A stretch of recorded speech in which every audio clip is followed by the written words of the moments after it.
Rocky Balboovi dost nevybíravě a proto jsme si za ním zašli a položili mu při jeho tréninku několik otázek.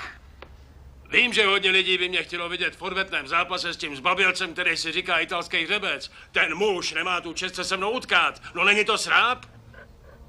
Teď mě poslouchej. Jak se jmenuje? Popravdě, Jak se jmenuješ, co? Apollo odešel na Je odpočinek. nula, schovává se, nula zdrhá, nechce mi nabočit, třese se, ty to víš a já taky. Apollo, myslím, že tady nejde jen o tvé utkání, jde tady o tvoje těsné bodové vítězství. Hodně reporterů, včetně mě, Apollo, ano? si myslí, že to dokonce bylo nerozhodně. To je tvůj názor a máš na něj právo, já jsem ale připravený na odvetu. Připravený dokázat, že jeden paloamatérský šťastlivec, a to on je, klikář, nemá nárok vydržet 5 minut v ringu s takovou jedničkou, jako jsem já. Ten muž utíká, ten muž se skrývá, ten muž se nechce utkat. Říkám to tobě, Rocky Balboa, nebo jak se to vlastně jmenuješ.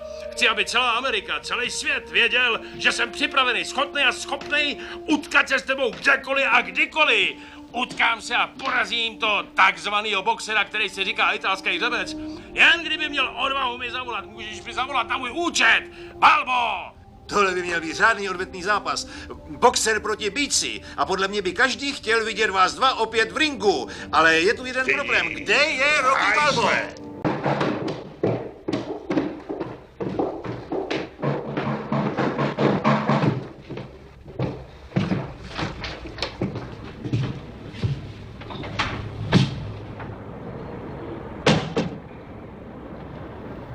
Myslím, že to s tím vejtahou skoncujeme.